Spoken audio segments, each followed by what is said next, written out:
Snake. I'm a snake. I am Batman. I mean, Average Sniper. What's up, guys? Average Sniper here. Welcome to another PUBG video. This time I decided to land at the military base because I wanted to find a good gun. But I found myself not having any gun at all, even after some pretty extensive looting. Okay, so I found a revolver, and I decided I might as well run all the way to the top of this thing, because sometimes there's good guns up here, but there was no gun up there. But about halfway down, I ended up finding an SKS, so I'm like, alright, that's okay. Then I found a Vector. Then I found a Bison. So all three guns were on the same staircase right there. So I decided to get out of here. I'm like, you know what? The circle's pretty much on the north side. I'm done with the military base. I gave it a try. Didn't really find good guns, so I'll go try my luck somewhere else. Does that ever happen to you guys? You land at a really high loot area and you don't find any loot, and you don't want to run back into the crazy places because you know all the good guns have already been taken by the people that got lucky enough to find them. But whatever. I was driving along, got over the bridge, and I heard this guy shooting at me. Really was kind of just a little peeved about the military base thing, so I hopped out. I seen this guy. I figured he was probably a noob because he's sitting there with no helmet, no vests, in a place where I can easily see him. So I wasn't really tactical about that. I'm like, you know what? I'm just going to walk in the shore, walk in the door, and I'm going to shoot this fucker. And that's what I did. Then I did this. Don't judge me. I do what I want. What happens in PUBG stays in PUBG. Alright, so moving on from that, that was our first kill. I decided to attack this buggy, but I don't get a very good hit on him. Usually I try and T-bone them so it brings them to a complete stop. And believe it or not, most of the time they don't jump out of their car and try to fight. They actually try to drive away, even if their car is like stuck into my car. But this time I decided it'd be a good idea to try and flip my Jeep upside down and continue chasing him that way. But I didn't realize that the Jeep doesn't drive very well when the tires are facing straight up in the air. So I lost that guy in the buggy, but fortunately I found a good old Dacia and I hopped into it. Another guy starts shooting at me randomly from like out in the middle of nowhere, so immediately I'm like, okay, where is this guy? And I thought maybe he's behind a tree, but then I look and I'm like, this guy's completely out in the open. You know what that reminds me of? It reminds me of my friend Gary.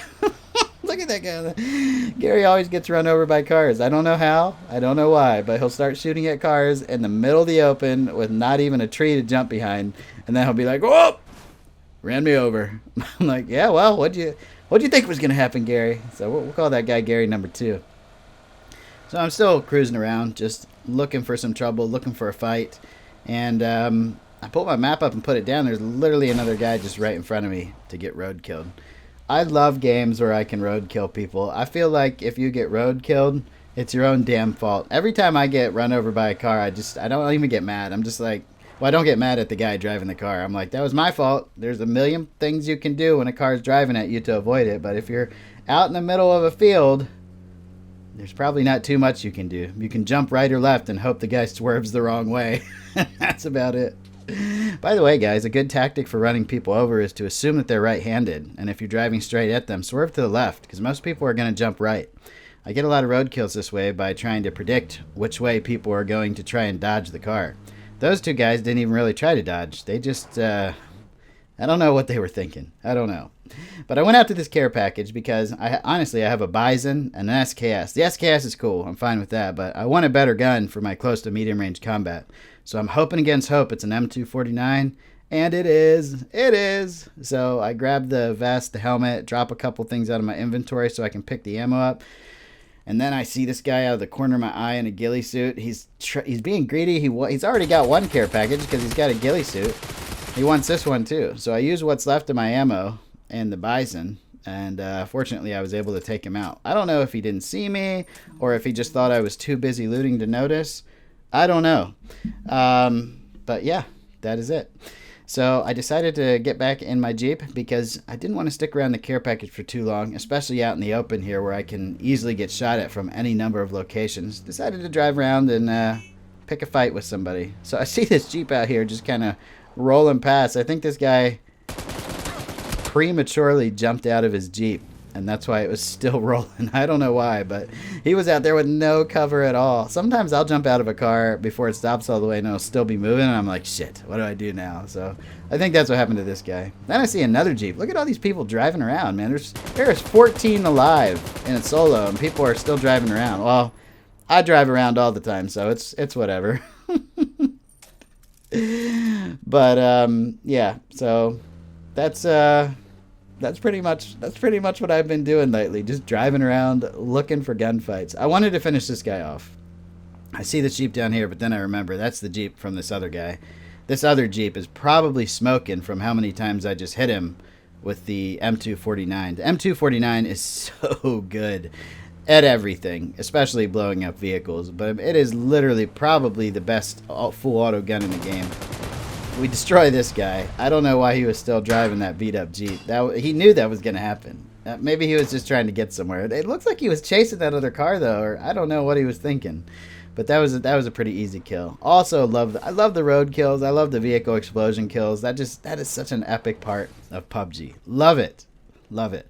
So then I decide, all right, you know, there's 7 people alive. I got to chill out. Somebody just threw a Molotov out there. Look at that. Somebody's prone out there in the field or using that little hill as cover. I don't know, but this is a pretty open final circle.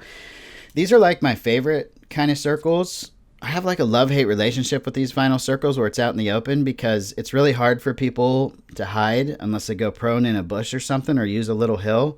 But it's really easy to get spotted. Once you get spotted, it's really hard to find a place to get away because there's a lot of concealment but not very much cover, which is a problem. But I also love these circles because people can't be third-person peeking in windows and things like that, or just hiding in a bathroom or something. Everybody's pretty much out in the open, just using whatever concealment or cover they can find. So once you see where somebody is, it's not hard to finish them off or keep track of where they are going until you have a better opportunity. So I heard some shooting out here and some cars. I decide to try and blow this car up that's driving by. And as I'm shooting at the car, somebody tries to take advantage of me. I'm like, come on, bro. I was trying to do us both a favor by blowing that car up. He gets some pretty good shots on me. I figure if he got one more shot on me, it would have been over. So glad I didn't get shot in the back right here, because that's usually what would happen. This guy's got himself in a really bad position now. That's why you got to be careful about shooting people that you have to run towards, because that blue's about to push him in a few seconds, and he's just giving up his position. He's actually in the blue now. This is some strong blue, too. I don't know what he was thinking, but he's a pretty easy kill after that. Get 3 hits on him with the SKS, and he goes down. A little bit of help from the blue there. I decided to move into the circle myself because I don't want to die. I see this guy just run. Oh my God, he just runs straight out from the blue and gets mowed down. And that guy had a ghillie suit, too. So it's the second guy with a ghillie suit that we've killed in this session. So I'm like, all right, there's 3 alive, 2 enemies left. I really want this ghillie suit. I don't know why. I mean, probably because it's just a little better concealment.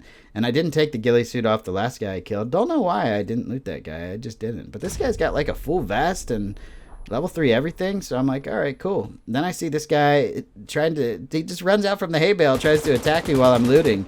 I don't know why he did that. Like, that was honestly a really bad move. Like, I do bad moves all the time, but that one was like, I mean, come on. There's only 3 people left. I had no idea that guy was there. He could have waited for me to do this and just run right past him and shot me in the back. I mean, that's what I would have done. Uh-oh. Uh-oh. The suspenseful music has started. That can only mean one thing. It's a 1v1, and I have no idea where this guy is. Part of me wanted to be like a sneaky snake and go prone and just crawl around, but I was thinking there's a little too much verticality for that. You know, there could actually be somebody behind me. Most likely this guy's across the road somewhere, though. He's most likely across the road. I haven't got shot in the back yet. So I decided to boost up. I'm going to take a painkiller and an energy drink. It's really important to keep your boost bar as close to full as you can in the final circles. It can save your life. Not only because it makes it so you heal automatically when you get shot and saves you time, but if your health goes down to that 0% mark and then pops back up as you're getting shot, that might be all you need. I've actually won a couple dinners that way where my health bar was invisible. I only survived because I had a boost bar going. So remember to keep your boost bar running in the final circle. Suspenseful music's still going, and then all of a sudden, Snake. I'm a snake. I'm a snake. I'm a snake. I'm a slithery little snake. and that was the end of our slithery little sneaky snake. I blew him a kiss. Let him know no hard feelings. We won that match. 10 kill chicken dinner. So much fun to play on Erangale. Hope you enjoyed, guys. Like and subscribe if you did. I'll see you on the next video or the next live stream. Later.